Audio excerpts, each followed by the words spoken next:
Allah in Arabic is not just a title for God. It doesn't mean God, which I'll explain. Allah is a name, and I will prove that using the Quran. There's a clear distinction between the two words Ilah and Allah, which brings me to the Shahada, the testimony of faith. La ilaha illa Allah, which literally translates as there is no God or deity but Allah. The way Ilah and Allah are spelled in Arabic do look similar, and they sound similar, but are not the same thing. They're not the same word or meaning. When you say La ilaha, Ilah means God or gods, but Allah is a name, the name of Muhammad's God. So you're saying there's no God but that one, that precise name, La ilaha illa Allah. Among all the other gods, Allah is the one and the only one according to Islam, according to Muslims, Muhammad. It's like saying there's no friend but Bob, for example. You wouldn't be able to say there's no Bob but friend. Would it make sense for one to say there's no God but Jesus? Yes. But it wouldn't make sense to say there's no Jesus but God. So there's no God but Allah. It doesn't say there's no Allah but God. Muhammad was making a statement, wanting to also deny Christ as God, by making it clear that, look, there's no God but Allah.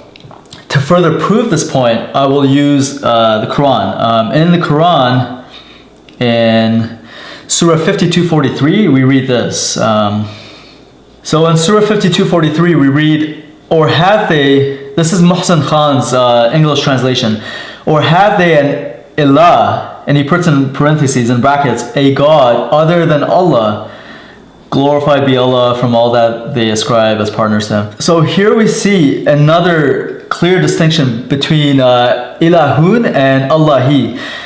And again, Muhsin Khan's English translation just closes the case. So for anyone who speaks the Arabic language, it's obvious that Allah is simply the name of Muhammad's God. When you go to Deuteronomy 18, a passage that Muslims love to claim is speaking of Muhammad, in Deuteronomy 18 we read, "But the prophet who presumes to speak a word in my name, which I have not commanded him to speak, or who speaks in the name of other gods, that prophet shall die." Muhammad spoke in the name of another God, Allah, which is not the name of God in the Bible. God in the Bible, his name is Yahweh. God specifically gave Moses his name in Exodus chapter 6. You see, anytime we read Lord in all caps, capital Lord, we read Yahweh in the original Hebrew. Yahweh, which is, again, the true and only name of God. In Exodus chapter 6, we read this. "And God spoke to Moses and said to him, I am the Lord. I appeared to Abraham, to Isaac, and to Jacob as God Almighty, but by my name, Lord, I was not known to them." So, but by my name, Yahweh, I was not known to them.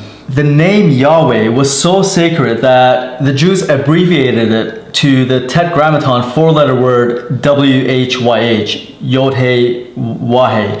But to completely change the name of God to a different name like Allah, something Muhammad did, is completely blasphemous. But the confusion for some Arabic-speaking Christians happens with Arabic Bibles, which translate God or Lord as Allah, due to Allah, the word, culturally and even religiously becoming the translation word for God in Arabic, which is incorrect. A proper translation for God in Arabic, in the Arabic Bibles, would be Reb or Ilah, or better yet, just use God's name, Yahweh Elohim. So to conclude this point, whether the name Allah came from some pre-Islamic moon god from Mecca, or it's the Arabic equivalent of the Aramaic Ilah, regardless, it is not the personal name for the God of Israel. And more importantly, it does not even mean God, as Muslims and even some Arabic Christians love to argue it does.